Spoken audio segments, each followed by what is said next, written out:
Hello and welcome to the Get Lit Festival. I'm Kate Peterson, Director of Get Lit Programs, a nonprofit housed within Eastern Washington University. Get Lit is a week-long celebration of literature traditionally held in Spokane, Washington. This year, all of our events are virtual, and with the exception of some interactive craft classes, all of them are free. To learn more about Get Lit, to find this year's schedule of events, or to donate, please click on the link below or visit our website, getlitfestival.org. And now I'm going to introduce Claire Walla, Get Lit's Assistant Coordinator. Thanks, Kate, and welcome everyone to Poetry and Prose. This reading features the work of two Northwest authors whose writing is inspired by the natural world, from the clouds of the Pacific Northwest to a honeybee farm in rural Oregon. Stick around after the reading for a short conversation between the authors about their work. Our first reader is Bill Carty, author of the poetry collection Huge Cloudy and the chapbook Refugium. His poems have appeared in the Denver Quarterly, Boston Review, Plowshares, and the Iowa Review, among others. Originally from coastal Maine, Bill now lives in Seattle, where he is senior editor at Poetry Northwest. He also teaches at Hugo House, the University of Washington's Robinson Center for Young Scholars, and Edmonds College. Welcome, Bill.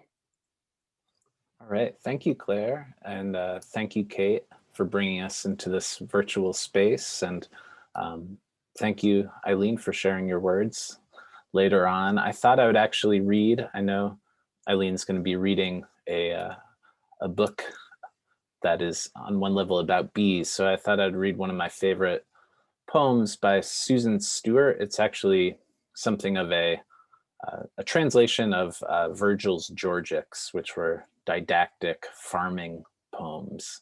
And this is, I would say, an adaptation. It's not a direct translation, but this is called Bees. That the bees were born in the corpse of the injured animal. That the bees came forth out of the corrupted flesh. That a small room was chosen, made narrow just for this, and the animal was led beneath the low roof and cramped walls, and that the four winds came through the four windows, and that the morning fell upon the small and heavy head, its horns curving out from the world medallion of the forehead. That the hot nostrils and the breathing mouth were stopped, and the flesh was beaten, pounded to a pulp beneath the unbroken hide. He lies on his side on the broken apple boughs. He lies on a bed of fragrant thyme, and the cassia is laid in sprays about him, and the sweetness of the field surrounds him. Do this when the west winds blow. Do this when the meadows are alive with poppies. Do this when the swallow hangs her pendulous nest, and the dew is warm and the days grow long. And all the living fluids will swirl within the hide, and the bones will dissolve like bread in water.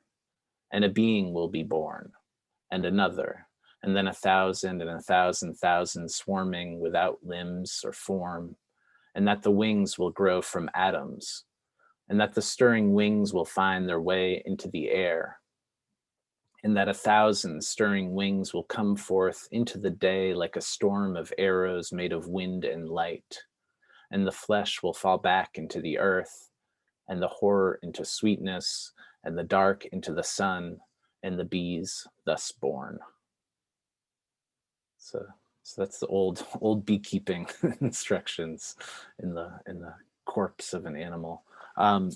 Okay, I'm gonna read a poem from my book, Huge Cloudy, which was published in 2019 by Octopus Books in Portland, Oregon. This poem is called Ships versus Shops, and it came from, I was watching a documentary called Leviathan about fishing. And I was also had my iPhone there, and I was kind of thinking about how ships and shops were almost the same word. Very deep poetic observance. And then I started thinking about the Apple Store and other things.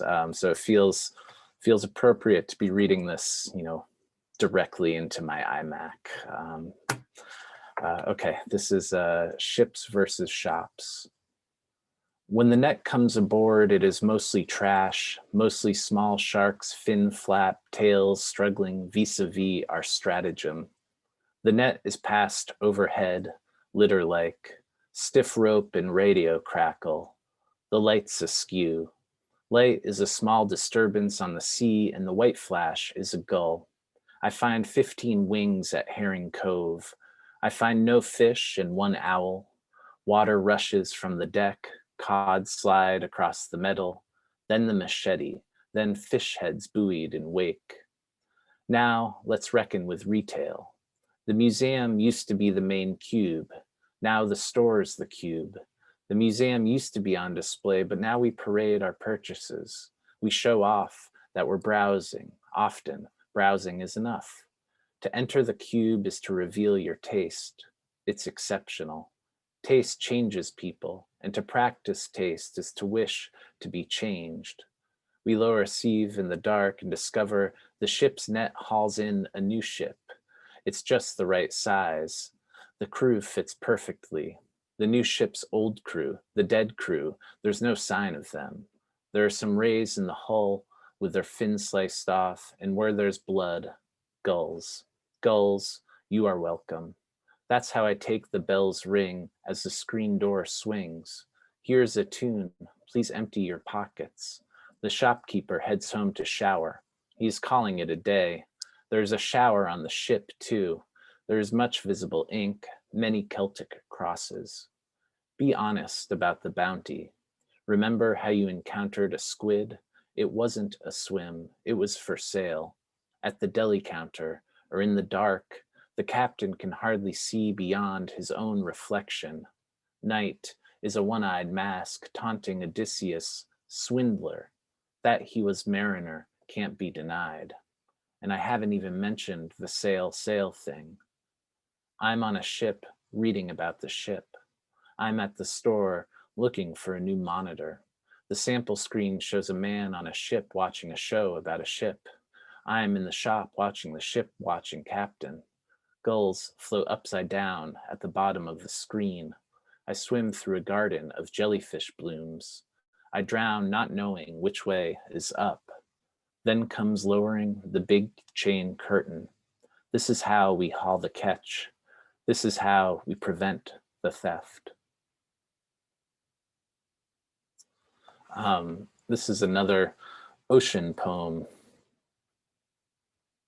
Ocean, the great conductor.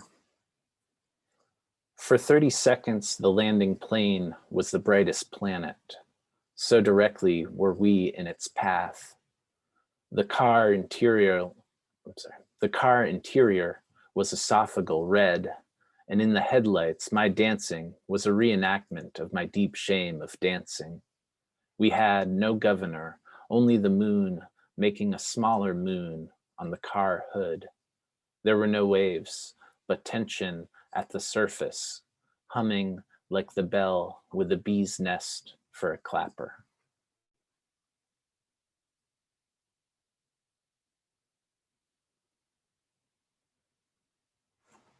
This poem is called Home from the Quaking Bog.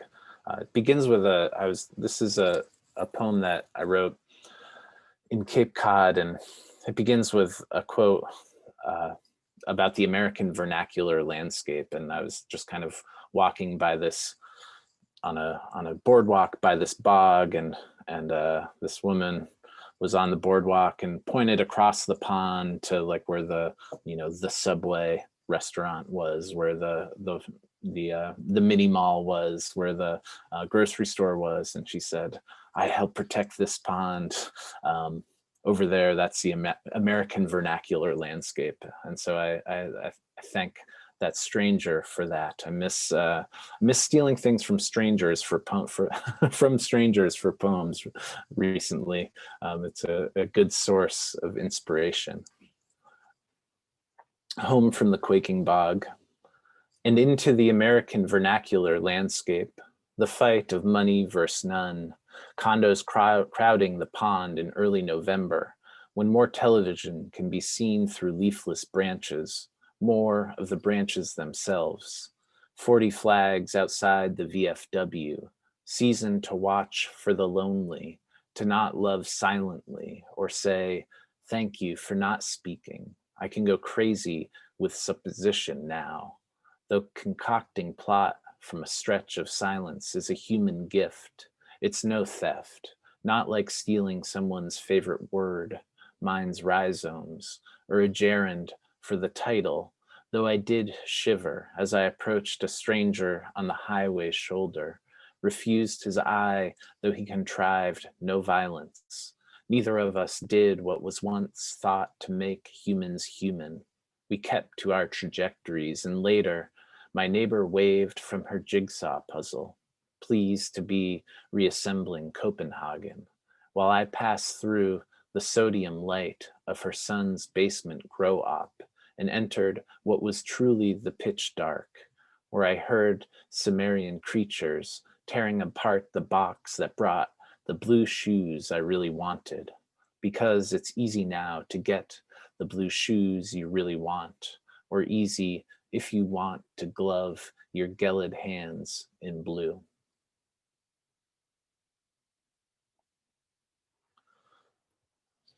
This poem is called Deer Stream, and it's similar, I think, to the last couple poems, some of the other poems, in that it's a story of nature being mediated through contemporary culture, through technology, through economy.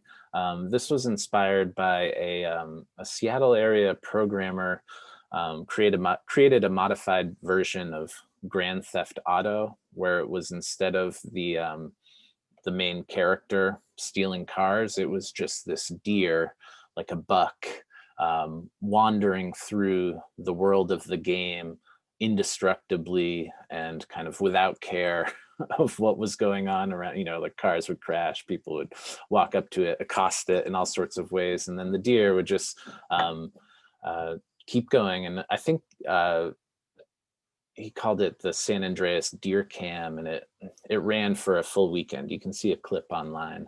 I think the author's name was Brett Watanabe, but so it ran for 48 hours, and so I caught a few glimpses of it, and was inspired by the deer stream and by the multiple valences of streams and streaming in our world. Deer stream. A programmer copy pastes an indestructible buck onto our screens, and lucky us, we have toned cervine gluteo biceps to occupy our eyes. We realize to replace human with deer is to replace the whole human, virtually as in near to, as proximity blesses belief.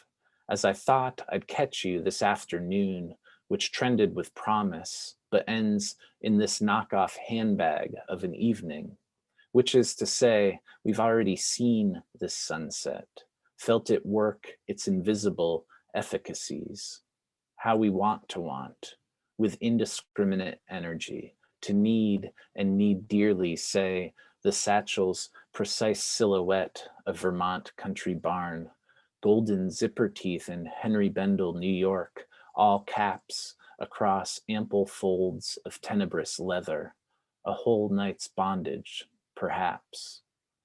Not that we kept up appearances, knowing it's not money spent per se, but attitude of spending. The deer feels immortal is what matters.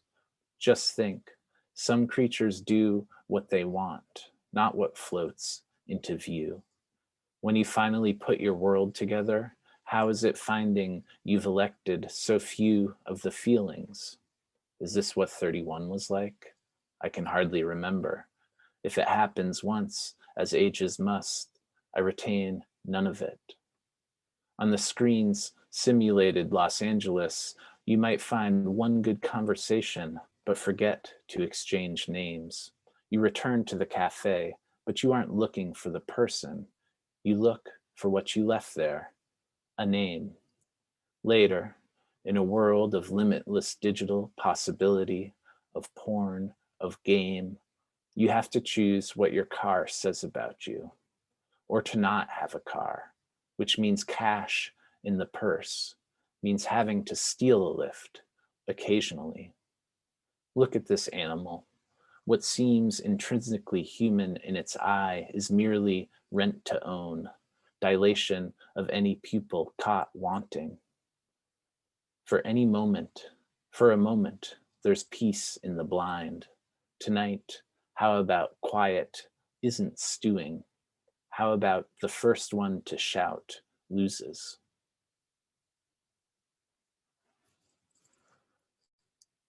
All right, I'll read a couple more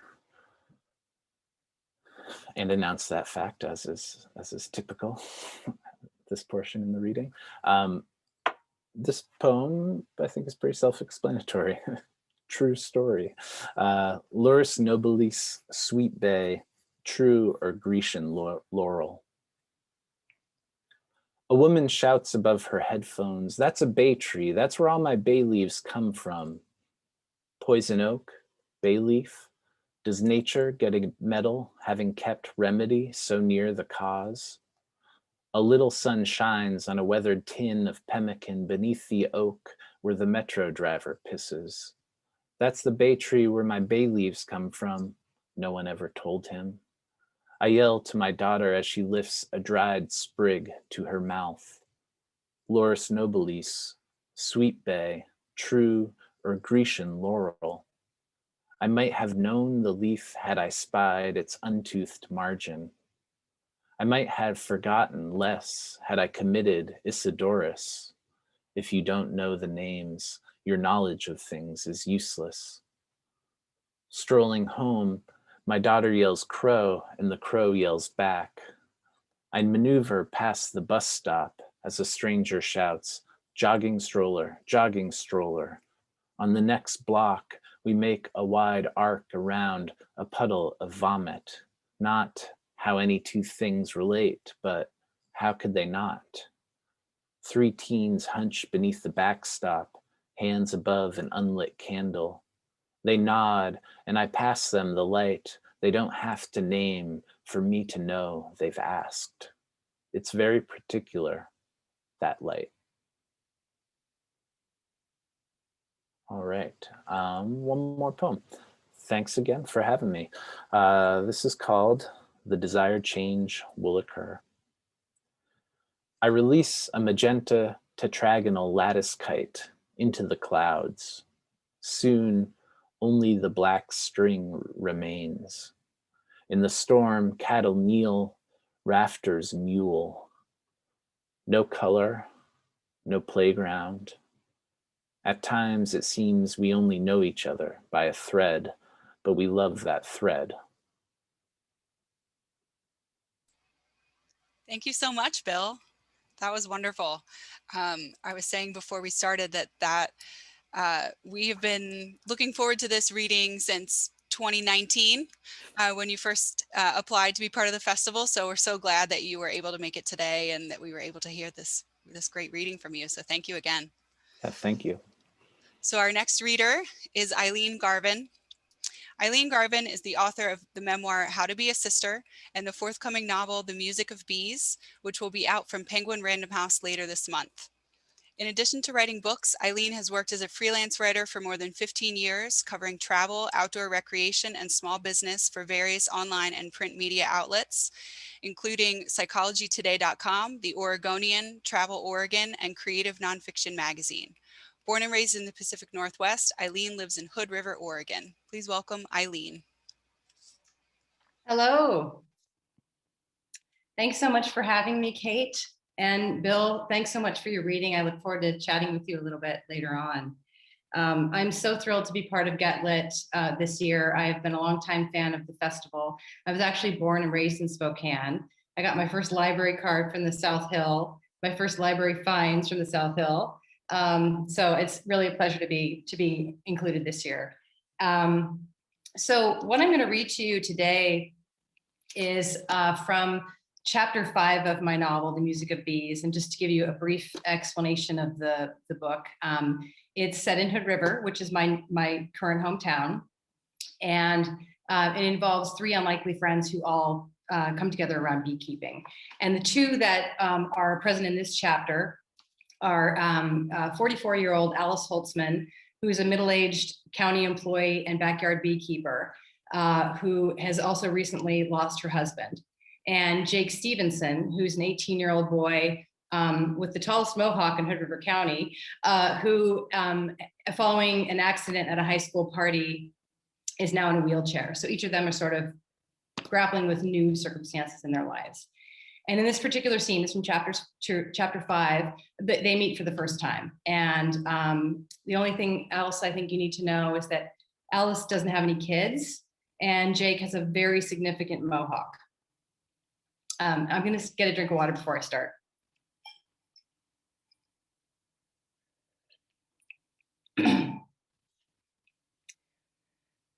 Okay.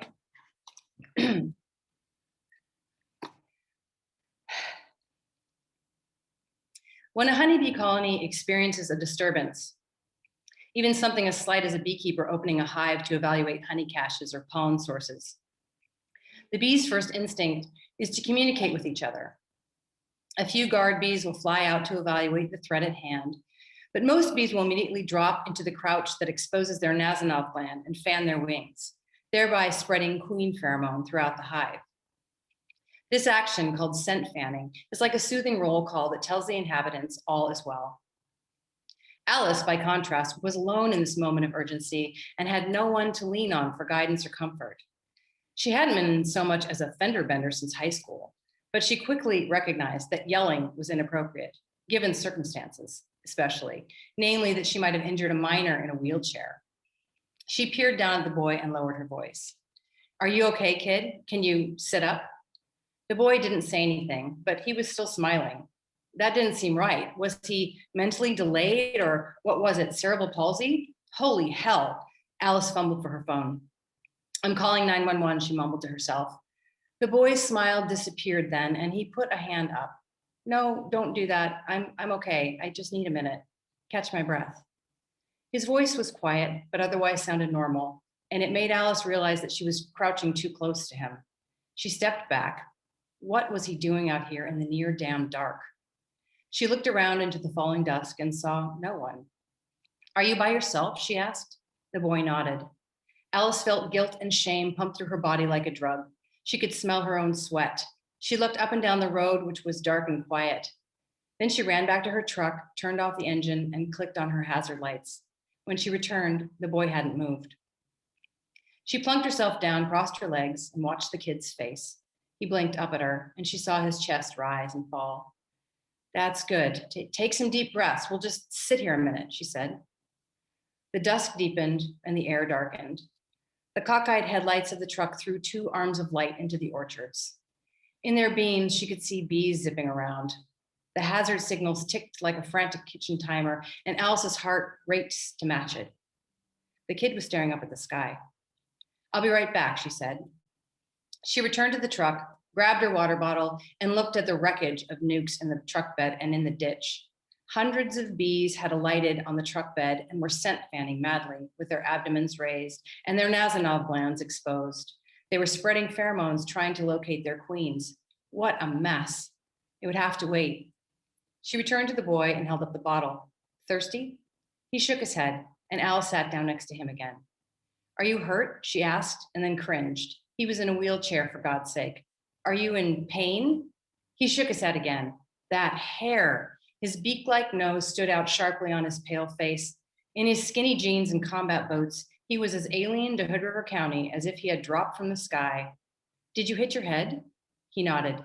"Not hard, just kind of bounced when I fell." Alice realized she was holding her breath and exhaled. "What's your name?" "Jake." "Jake, I'm Alice Holtzman." He looked directly at her then and nodded.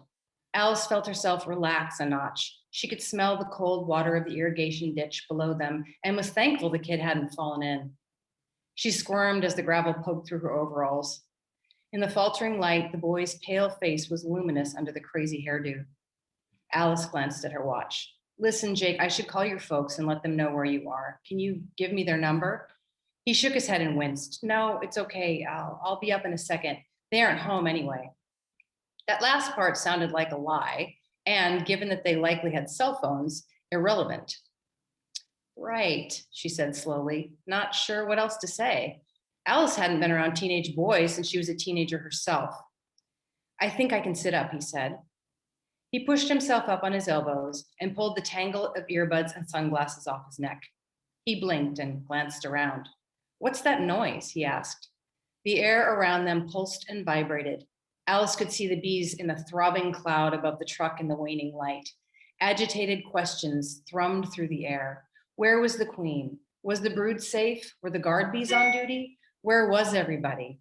Where was home? Despite the more urgent situation of the boy in the chair, she felt hot tears spring to her eyes at what she had done to her bees. She cleared her throat. "It's bees, honeybees," Alice said. "I had some beehives in the back of my truck and they're a bit confused right now. I'm so sorry about this. I just didn't see you. I was probably going too fast, but this is my road and I hardly ever see anyone out here. I certainly didn't expect." She stopped, flustered. The boy was watching her and she thought she saw the corners of his mouth twitch. "You didn't expect to see a wheelchair ripping down Reed Road?" he asked. She didn't know what to say to that. The boy shifted his weight and looked over her shoulder toward the truck. "So, honeybees, why do you have bees in your truck?" "I'm a beekeeper," she said, grateful for something to talk about. "Just a hobby, really." She gestured down the road toward her house. "I have a few hives." Beehives. Whoa. He watched the bees zipping in and out of the headlights. "They sound mad," he said. Alice shook her head. "No, they aren't mad. More like confused." What had he said his name was? God, her memory. She tried to calm her voice. "They're just kind of talking to each other right now, making sure everyone's all right. They're supposed to be in their boxes. Some fell out of the truck when I hit that fence." She looked at the side of his thin face. "What were you supposed to do when someone hit their head? Ask them questions?" "Jake," he said his name was Jake. "How's your head, Jake? Any better?" He touched a hand to his bald pate and nodded. "Do you know where you are? What you were doing out here?" He smiled at that. "Don't worry, I don't have a concussion. I'm on Reed Road. It's April 10th, 2014. I live in Hood River, Oregon, and Barack Obama is president of the United States." His grin faded and he frowned. "But I can't remember your name," he said. "Alice Holtzman," she said. "I'm fine, Mrs. Holtzman." Well, the kid did seem okay. She glanced at the truck. She'd have to deal with the mess to get the boy home. "Listen, Jake, if you don't mind, I'm going to go check on the bees." "Oh, yeah, no problem." "You sure?" "Totally." "You sit tight," she said, rising. "Okay, I won't go running off," he said. She hesitated. Was that a joke? He waved a long arm. "Really, I'm fine. Go check your bees, Mrs. Holtzman." "Call me Alice," she said. "My mom is Mrs. Holtzman." "Okay, Alice," Jake said. Alice pulled on her gloves and veiled hat and flicked on a red flashlight, steeling herself for the damage. 7 nukes remained in the truck bed. She righted them and tamped down the lids. The other 5 were strewn alongside the road. She knew there would be lots of dead bees, but she had to focus on what she could salvage now. "Sounds like a horror movie over there," the boy called. "No, it's fine," Alice called back. "I just need a few minutes to sort this out. You all right?" "Yep," he said. In about 20 minutes, she'd collected all the frames and put the nukes in some order. She was stung twice on her forearms. That couldn't be helped. She had to concentrate on the ones she could save. Alice returned to Jake, who was sitting up with his back against a rock. With that hair and his long legs, he looked like some sort of exotic bird. Alice reached down and grasped one side of the wheelchair, and the kid glared at her. She recoiled, embarrassed, and wondered how she'd offended him. "I thought I'd have a look at your chair," she said. His face relaxed, and the boy nodded. Alice righted the wheelchair and ran her flashlight along the right side. She noticed scuffs, presumably from his fall, but when she spun the wheel, it seemed true, which was good. She could still hear the bees, though the buzz was receding. There must have been hundreds flying in the air. The kid shifted against the rock and gazed past her. "So they live in those boxes?" "Just temporarily," Alice said. They all have nice hives waiting for them at my house. Those boxes are for the commuter stage, like a cattle truck," she said, now surveying the left side of the chair, which seemed unmarred. "How do you get them back in?" Jake asked. "Tiny cattle dogs, little lassos?" She glanced at him and saw he was smiling. Funny kid, she thought. "Well, they'll go back in as soon as it gets dark and cold enough out here," she said. "I need to give them a few minutes. Then I'll give you a ride home, okay?" "No rush," he said. "Look, I'd feel better if I called your folks, though, Jake, really." He sighed and pulled his phone out of his pocket. "It's fine," he said. "I got it." He thumbed a message into his phone. Done, he said and smiled. Thanks, she said. I don't want your parents to worry. I feel bad enough about all this. Alice tilted the chair to the right and spun the left wheel, which also moved freely and seemed true. She wasn't the best mechanic, but the wheelchair seemed okay. She would insist on paying for any repairs, of course. Did you tune up a wheelchair like a bicycle, she wondered? Well, technically, you didn't do anything. I fell over trying to get out of your way, so I'll just tell them you ran me off the road, he said. Alice frowned, still looking at the chair, and didn't reply. Was he trying to be funny? I'm fine, really. I was just... His voice trailed off, and he looked past her at the truck. Then he shifted slightly to face her. About the bees, Alice, do you just wait until they get into those boxes? She nodded. Yep, they'll find their way back. They want to go home. What happens if they stay out after curfew? Does the mom bee lock the door? Alice set the chair aside, but didn't look at him. Well, if they don't get home before the temperature drops, they just don't make it. What do you mean? If they don't make it back to the hive at night, she said, then they die outside. It's too cold. She saw a look of concern cross his face, surprising her. She clicked off her flashlight. Most of them will be just fine. They're hardy, she said, wanting to reassure him. She was touched that a teenage boy might care about the fate of such small creatures. My dad always called them tough little broads, she said. He grinned at that and looked past her. So they can just go into any of those boxes, he asked. You really want to know? He nodded. Alice looked up into the twilight at the small bee cloud buzzing over the truck. She loved the story of the bees, which was like a fairy tale. Even if you were a scientist or a religious person, there was no denying that the bees had real magic. A hive of 60,000 honeybees, she explained, had one queen, leader and mother to them all, and 97% of the other tiny golden bodies buzzing away in there were her daughters. The remaining handful was made up of males, called drones. Daughters and sons recognized the queen by her scent, which was called her pheromone. The queen pheromone said, all is well. It said, we are together. It said, you belong here. From the time they emerged from their capped cells, those golden creatures knew exactly what to do. The daughters were called worker bees, Alice explained to Jake as the light faded between them. The very first thing they did after hatching, when they were known as callow bees, was clean up the cell they were born in. Then they started taking care of the other baby bees, feeding them and capping the larval cells, and helping other newly emerging callow bees learn how to contribute to the hive. She told Jake how workers got promoted up the ladder as they got older, moving toward the front door to receive nectar and pollen from the bees that flew around collecting out in the field. Those were called foragers. Some workers eventually graduated to foraging or became guard bees, she explained. Guard bees kept watch at the entrance and only let in the other bees that belonged there. How do they know? Jake asked. Who's who, I mean? They know by the scent, Alice told him. As long as the queen was healthy and laying, her pheromone kept them all united.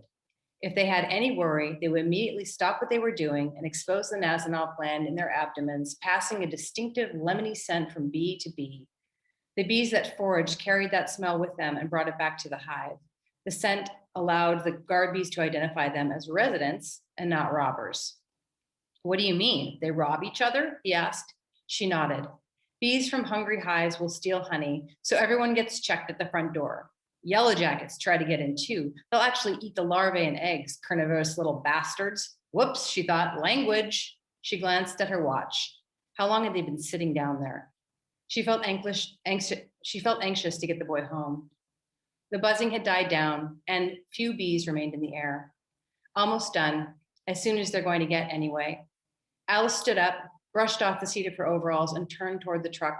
She didn't want the boy to see her face. It upset her to think about losing even one bee. She shivered, feeling the sudden drop in temperature that was common on April nights like this one. She turned to face Jake and the problem of getting him up, choosing, as she usually did, to be direct. Well, all right then, she said. Tell me how to help you get up and I'll drive you home. Thank you so much, Eileen. I loved how much I felt like I learned about bees at the same time as I was learning about these characters. That was great. We'd like to hand it over actually to you and Bill for a conversation. Great. Yeah, great. Thanks, Claire.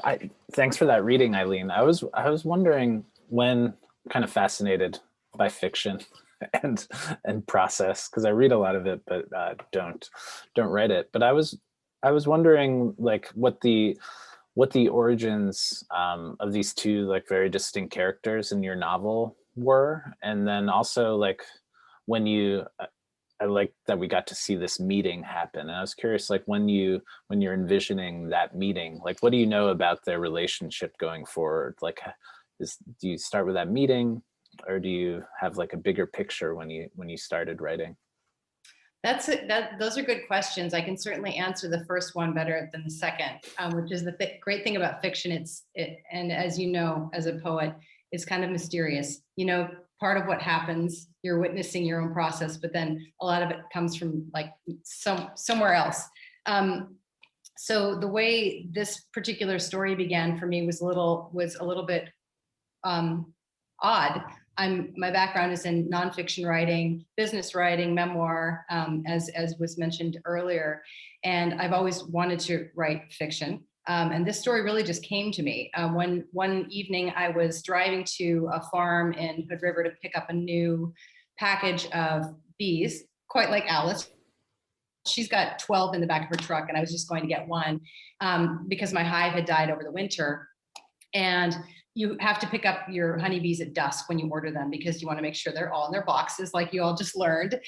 So I was driving down this particular road I like in Hood River on the way to the farm, and I passed a young man in a wheelchair with a mohawk coming the other direction. And I've never figured out who this guy was. It's a pretty small town, so you'd think I would have crossed paths with him again. Maybe he was visiting, but I passed him and I had this moment. And the first line for the novel just jumped into my mind. The first line is, Jacob Stevenson had the tallest mohawk in the history of Hood River County. And I pulled over and I wrote it down, and I went to get my bees, and I went home, and the next day I got up and put my bees in the new hive, and I sat down and started writing the book. So it really seemed to come out of nowhere. And I just, as far as process, I would like to believe I have this mystery person in that thinks I'm supposed to be like type A and really organized, and I'm not. It's a total mess. So I just sat and wrote, and Allison Jake's relationship wasn't clear to me at the beginning, but revealed itself. Yeah, that sounds similar to my how I approach poems too. You take those kernels of what you see or what you hear in the world, and then yeah, explore them, see where they lead you. I guess that's the fun. If you know where you're going exactly, there's less fun in that. Yeah, I guess if you know where you're going, it's more of an assignment than a creative process. Yeah. Well, speaking of assignments, how do you this is another thing I'm fascinated about with novelists, but how do you assign yourself to the writing task? Because I feel like poetry, I can kind of dip in, I can take notes on my phone and convince myself they're valuable insights to be used later. Yeah, that's a great question. And I guess that is where I am a little bit type A. I decided a long time ago, as a freelance writer, that I wanted to keep a little corner of my life for my own creative work. And I discovered that my best time is the first couple hours of the morning. And so I just made a commitment to myself to get up and get my coffee and spend an hour or two working on work that's my work rather than something I was being paid for. And I've just stuck to that commitment to myself. And in this particular instance, I had a great excuse, which was that in addition to my new honeybee hive, I also had a new dog who you may have heard barking earlier. She was convalescing from surgery and needed to be in a pen for 12 weeks. And it was summertime, and she was young and really energetic. It was very hard to keep her still.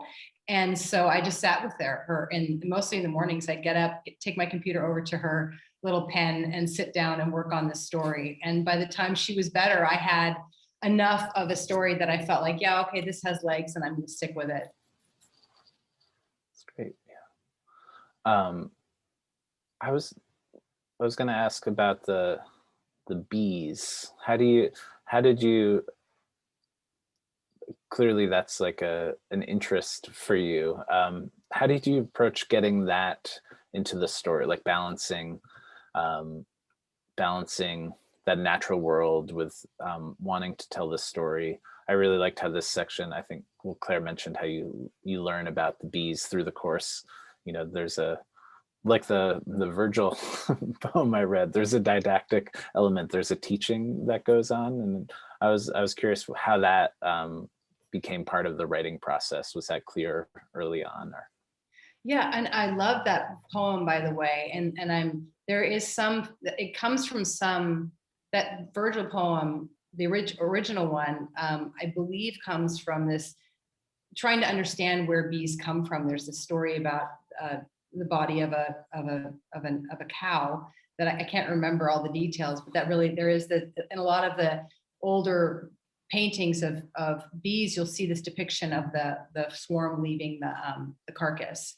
So I loved that poem, and thanks for including that. So for me, I was beekeeping at the time that I was writing this story. I just have one hive in my backyard. And I've always loved books where something's happening, you know, where you're learning something. And I think it gives, just like with real relationships, it gives people, when you have something in common with others, it gives you something to do together. You get to know a character or a person by doing labor together. And I early on, I decided I wanted to make it part of the story so that my characters had something to do together, but also at the same time, I was learning more as a beginning beekeeper myself. And I since joined the Oregon State University Master Beekeeper Apprentice program. And it's one of those quirky hobbies that the more you read, the more interesting it is. So I just really delighted in that and loved finding ways to insert it into the book. So it was convenient for my characters, but also a real personal interest. yeah. What about, I was thinking, so I was trying to add another question about writing about place, and I was also trying to think about how I would answer the question, and I had no idea. So I thought I'd give you a shot at it first, and maybe I could. But I was curious. What you mentioned, I forget exactly how long you said you lived in Hood River. I've lived in Hood River since 2005. 2005, so quite a while. Okay. Yeah. Did you learn anything about place, about about Hood River, that area as a place, through writing about it? I did, and not with this novel, but actually before that, I did a considerable amount of writing for Travel Oregon, which is the Department of Tourism for the state, and had the great opportunity to travel all over the state. And then of course I live in Hood River, so I wrote a lot about what it's like to visit Hood River. And so I think that was sort of proving ground for writing the fiction, was how do you describe a place to people who haven't been there to inspire them to visit? So what portions do you want to pick out to make someone feel like they're inhabiting a place that they're not actually physically in? Yeah, I was thinking, I was trying to think about that, like, landscape in regards to my own work, because I feel like I have very distinct places in mind when I'm writing, and like sometimes there's those distinct observations that come through in the writing, but it's not always clear to me, like I'm like, am I just passing through, and like what am I taking with me, or is it just kind of like a movement through a landscape? Well, I'm curious about that, so I'm going to turn the question back to you, if that's okay. Yeah. Because Yeah. especially in that last poem you read, no, so the second to last poem you read, which I really spoke to me. Do you compose as you're walking around? Because some of them felt like that. Like as the listener, felt like I was being taken on a journey or on a walk and seeing things through the narrator's eyes. Is that something you do? I think, yeah, not self-consciously, but that's where that's become my process more than it used to be.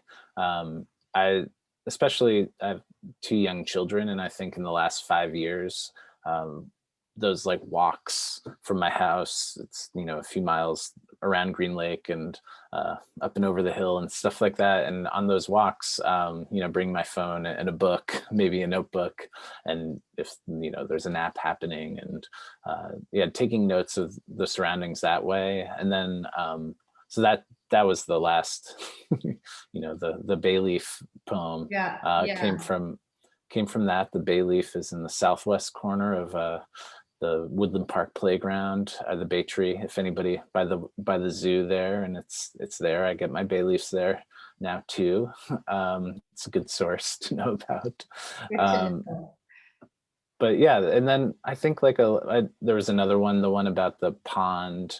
I wrote that. I had a fellowship in Provincetown, Massachusetts, and wrote a lot of, you know, as just kind of didn't have much to do besides write in that setting. And I got in the habit of really long kind of quasi walk jogs through the dunes for like 2 or 3 hours. And so I'd take a lot of notes, yeah, on those walks and what I see. And I'm still carrying some of those walks. I'm working on a new manuscript, and yeah, still carrying some of that material from just those longer walks with me, which is interesting. There's something about physical movement and the creative process, I think, that really, and I often forget to carry a notebook around, but I get great ideas on dog walks first thing in the morning. And those 2 poems that you just referenced really spoke to me with that mix of, you know, you're kind of in an urban setting, but the speaker is always looking for the natural world. And when you're kind of critiquing materialism and how it almost seems like how it's corrupted that, it was a wonderful the way you wove those together. And I really love hearing that the origin story of those, that you were in fact the walker, you know, yeah, making those come together. Yeah. Yeah, thank you. We talked a little bit about maybe mentioning some books we'd been reading about nature and the environment. And I was thinking, I was trying to it's like, what have I been reading? I can't even keep track, but my reading, especially with poetry, my reading is very I just kind of have stacks and grab and things like that. But I was thinking about poets who write. I teach like a nature writing class that's more focused on personal essays, and then a nature and poetry class at the community college. And yeah, I was thinking about writers like Brian Tier, Ed Roberson, who I've been reading recently, tried to Ariana Reigns, Brandon Shimoda, and I was trying to think of I think these are all writers who are concerned with the natural world. And I think what interests me about them is that I think there's a way of writing about nature where you can you can be apocalyptic, you know. Sure. Oh yeah. And that doesn't, I'm not sure, that can be interesting, certainly. And yeah, even going back to Silent Spring begins with a kind of a fable of apocalypse. So there's definitely that strain of nature writing. But I think also writers who I admire are able to take that strain of all these catastrophes, ongoing catastrophes, but also to weave their lives into it. And you get a sense of somebody, somebody in the world negotiating with it. And I like the speaker in a position of negotiation with the natural world, rather than apocalyptic or kind of oracular voice. I think you can, I think of Jory Graham as kind of hovering above the planet, looking at it, and her poems are also engaged with it. And I like her work, but there's a different positioning maybe. Well, that's an interesting point, because I think we all certainly feel the risks of apocalypse, living in that world. And these are strange times, but we all have to live here. We're still living here. We have to live through it and find a way to still be human and hopeful and love the things we love. And so I too find real kinship with the kind of writers that you're talking about that are finding a way to explain their place within that, even within the risks and the degradation. And one that I was thinking of that I wonder if you've read, Helen McDonald's new book of essays is called Vesper Flights. She wrote H is for Hawk, which is a memoir about her father. Vesper Flights is more, they're essays that are kind of meditations on the natural world found in unlikely places. So maybe one is a neighborhood walk, and another is she writes about the ravens in the Tower of London, and she writes about watching migrations happen over from the Eiffel Tower, just things that you wouldn't expect, and finding ways to celebrate the beauty of those, despite everything else that's happening as the world's falling down around our ears. Yeah, oh, that's a great suggestion. I liked H's for Hawk a lot, but I had not read that. That sounds very, very good. I highly recommend it. Yeah. Yeah. And another that I haven't read yet because it's not out yet. It's well, it'll be out. No, sorry, let's see. It's out. I think it's out this month. And I wrote down so I wouldn't forget. Beloved Beasts, Fighting for Life in an Age of Extinction by Michelle Nyhouse, who happens to be a friend of mine as well. But that is a look at the history of the modern conservation movement as told through the lives of the people who are at the forefront of that. And I believe it starts in the late 19th century. So that should be an interesting read as well. Looking at what we've been trying to do as humans to protect endangered species that are precious to us. Oh, that's great. Yeah. Thanks for those recommendations. Yeah. Can I turn the table and ask you some questions now? Sure. Okay. So I wanted to hear you talk a little bit more about process. How do you approach writing poetry? And you've spoken a little bit about it in terms of walking and taking notes as you go, but do you have a schedule you like to keep? Is it just catch as catch can, or how does it unfold for you? I used to be very regimented, I would say, about like taking time out of my day, sometimes in the morning, sometimes in the afternoon. But I've been, and I would say like mostly I look for snatches of language that get my attention and kind of stick with me. And that could be from reading, or it could be from eavesdropping, or occasionally thinking. I do my own thinking sometimes, but not very often. But so like taking, I would say with Huge Cloudy, a lot of those poems are kind of like accretions of that type of language accretions, and kind of shaping them into poems. Concurrently, I also had some longer poems that I was working on, and they were still they've been in progress for the last half decade or more. And so I've been working more recently. I've been working on, I would say, getting those longer poems into shape, and that's been a different process. So I don't know how many poems are in Huge Cloudy, maybe 30 or so, and I think my new manuscript has 12. So it's, more like longer poems with like short poems in between them. So I'm still hammering out some of the longer poems in that manuscript, and hoping for like more short poems to somehow manifest themselves. But I really need to spend, I don't know, maybe after winter quarter, spend some time like going back to like sitting down and going through notes and ideas and bringing them together. But yeah, I would say in general, recently I've kind of slowed down, and I'm trying to convince myself that it's like being more thoughtful rather than being lazy. But just trying to positive spin on that. Yeah, trying to sit with ideas for poems a little more, and think through them without the pressure of finishing something. Right.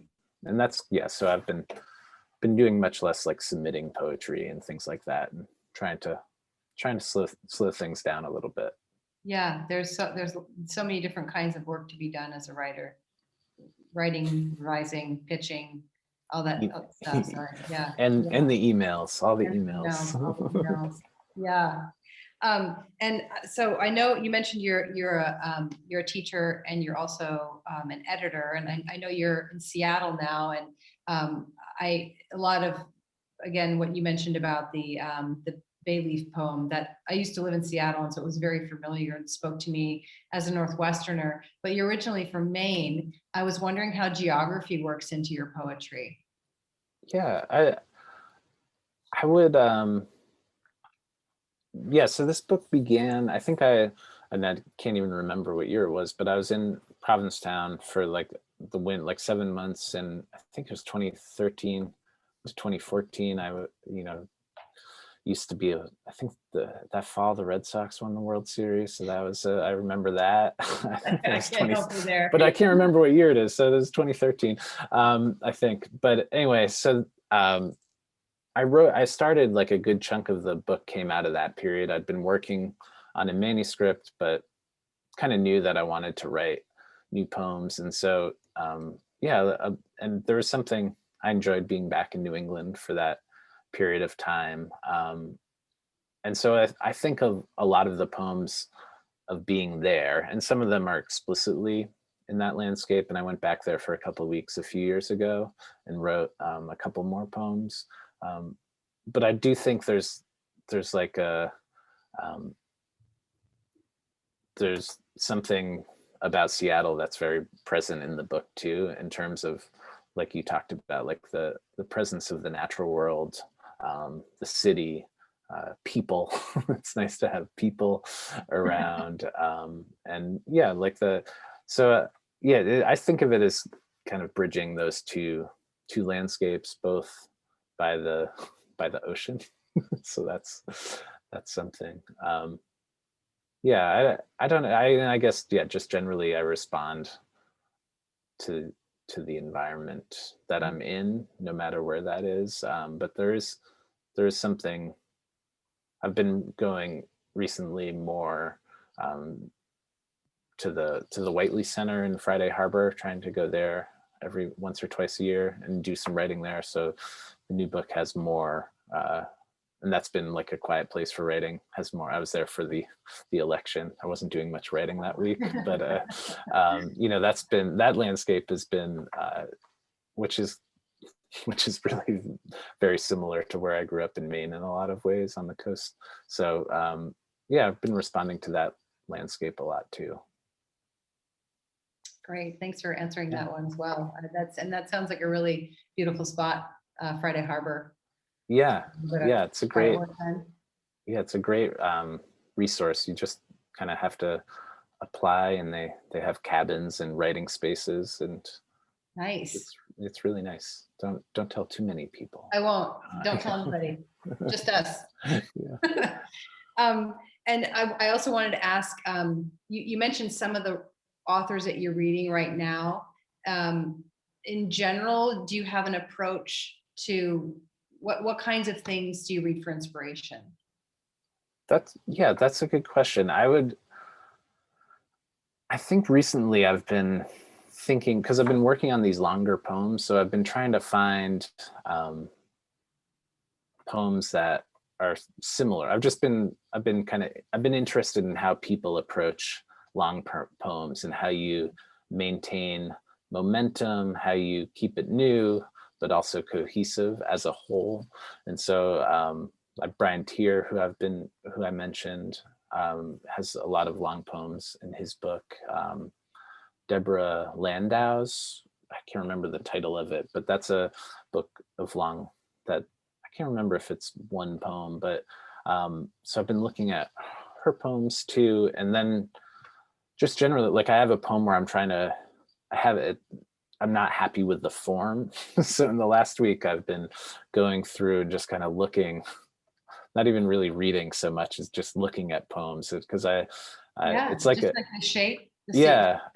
And it's a poem that was published online, and I liked it. It's interesting. I liked the way it looked, a long poem of short sections, and I really liked how it looked as a scroll, but I can't figure out quite how I want it to appear on a page in the same Right. way. So, because Wow, that's kind of mind-boggling to think of those dimensions. yeah, I guess maybe I just like have a fold out accordion style in the center of the book. Right. Yeah. Great. Was there anything else that I think we're at the end of our questions. Yeah. Is there anything else that we talked about that you wanted to mention or? No, this was Okay. great. It's Okay. been a pleasure. Likewise. Yeah. Thank you both again so much for being here. Thank you for the readings, and thank you so much for helping us to facilitate a Q&A. I know at these pre-recorded events, it's not so easy to have that kind of conversation, but it's been so wonderful to hear you two talk about your inspiration and your process. As an audience member on some of these events, that's always been my favorite part, is to watch people talk about their process and inspiration, and we really had a great time hearing from you guys today. So thank you again. And thank you to our audience at home for watching. Don't forget, you can learn more about these two writers. You can check out other events, and you can donate to help support our festival on our website, getlitfestival.org. So thank you again for joining us.